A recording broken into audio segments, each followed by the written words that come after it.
everybody. Hi, Mr. President. How are you? Very good. Wow, it's a lot of people. That's a lot of people. Any questions? Yes, sir. So on Russia, have you made a final decision about what sanctions or tariffs you might impose on Russia and when that might be? We're looking at a lot of things. We have big meetings coming up, as you know, in Saudi Arabia. That's going to include Russia. It'll be Ukraine. We'll see if we can get something done. Like to get something done. A lot of people died this week, as you know, in Ukraine. Not only Ukrainians, but Russians. So I think everybody wants to see it get done. We're going to make a lot of progress, I believe, this week. Is President Putin disrespecting you by attacking Ukraine when you're trying to make peace there? Is President Putin disrespecting you by attacking Ukraine when you're trying to make peace there? What did he do?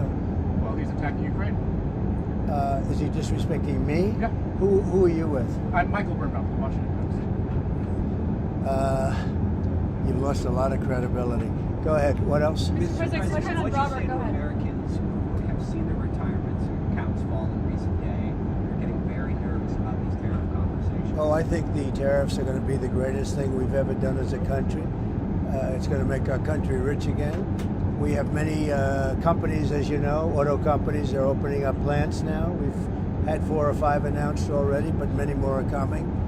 And we're basically going to take back the money, a lot of the money that we've given away over many decades. We've lost our jobs, we've lost our factories. We've lost 90,000 factories since the beginning of NAFTA. It's not that long ago. 90,000 factories, think of that. And we're going to get them back, and they're coming back, and they're coming back in records. Look at what happened with the big chip company, the biggest in the world, by far the most powerful chip company in the world, from Taiwan, and they're going in with $200 billion of money, and they're going to build something that's going to give us 35-40% of the chip market in one company. No, it's going to bring it back, and I think it's going to make us bring us to a level that we've never had before. Is there going to be a government shutdown this May? Many of your supporters are concerned about your supporters are attacking SCOTUS Justice Amy Coney Barrett. You put her on the bench. They're saying she's a DEI hire. Do you regret putting her on the bench? Look, she's a very good woman. She's very smart, and I don't know about people attacking her. I really don't know. I think she's a very good woman, and she's very smart. Is there going to be a government shutdown at the end of this week? Could happen. I mean, the Democrats want that. They want to destroy the country. So I can't tell you, but it could happen. It shouldn't have happened, and it probably won't. I think the CR is going to get passed. We'll see, but it could happen. You never know. The Democrats are out of control. You saw that the other night during the speech when they wouldn't stand up for 2 of the young ladies were killed by illegal aliens, one with the cancer, the young man with the cancer, and all you want to do is stand up and applaud the man and the boy, the young boy.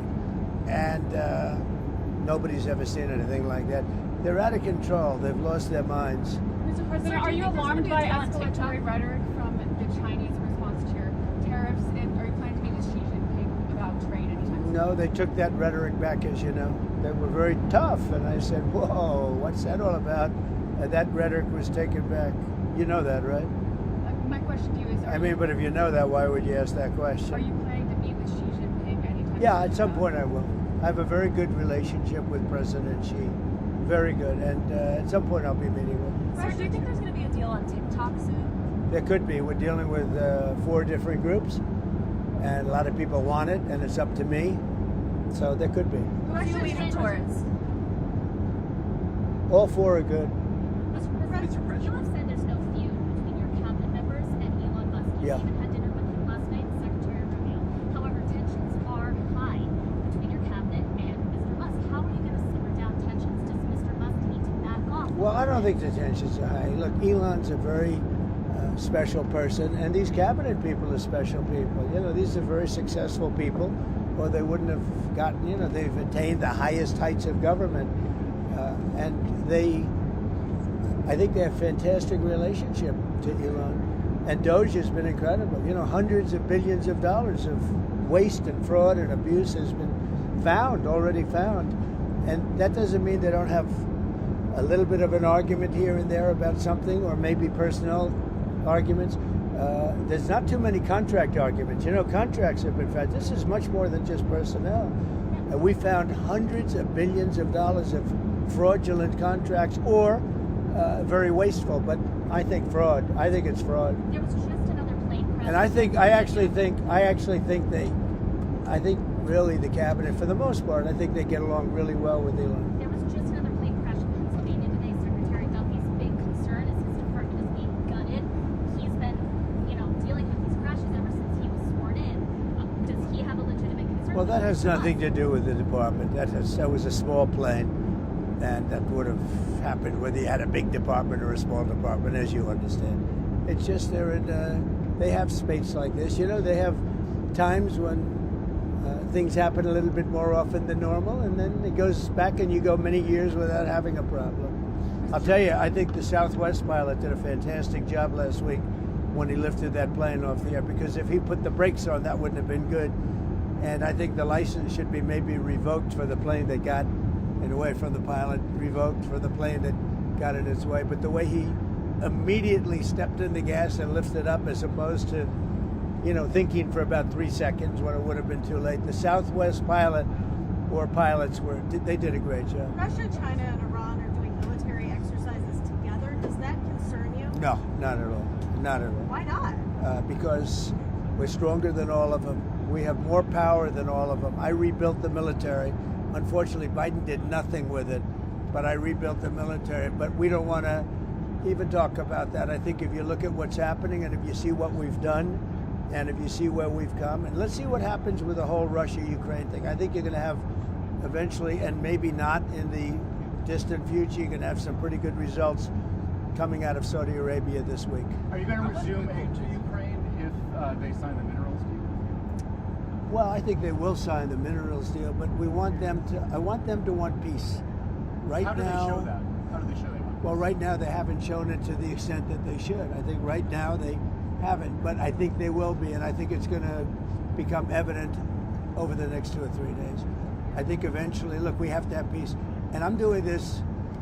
Money is one thing. We're going to lose. We spent $350 billion on this, but the big thing, human life.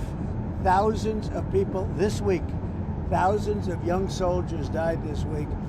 Hundreds of people died in cities in Ukraine. And we got to get it stopped. It would have never happened if I was president, and it didn't happen. This was not going to happen. By the way, October 7th wouldn't have happened. Inflation wouldn't have happened. The Afghanistan, the way not that they left, but the way that they left, it looks so bad. Probably the most embarrassing day in the history of our country. That wouldn't have happened. A lot of things wouldn't have happened, but it is what it is. I think we're going to have a good time. I think we're going to have a good result in Saudi Arabia, meaning they're hosting the various talks, and we have a lot of good people going out there, and I think Ukraine's going to do well, and I think Russia's going to do well. I think some very big things could happen this week. I hope so.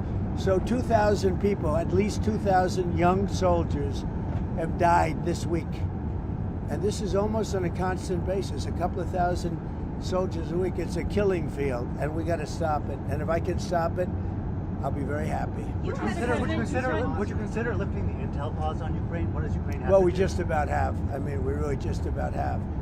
And we want to do anything we can to get Ukraine to be serious about getting something done. I say they don't have the cards. Nobody really has the cards. Russia doesn't have the cards. They don't have. What you have to do is you have to make a deal. And you have to stop the killing. It's a senseless war. And we're going to get it stopped. You hesitated when Maria Bartiromo. Where are we? Are we just about? We're just about ready to land. Are you worried about a recession? Maria Bartiromo asked you, and you kind of hesitated. I'll tell you what, of course you hesitate. Who knows? All I know is this. We're going to take in hundreds of billions of dollars in tariffs, and we're going to become so rich, you're not going to know where to spend all that money. I'm telling you, you just watch. We're going to have jobs. We're going to have open factories. It's going to be great, and the plane is landing. And We gotta go. thank you for a lot of Thanks, good guys. questions, okay? Thank you very much, everybody. Thank you, President. Thank you. President.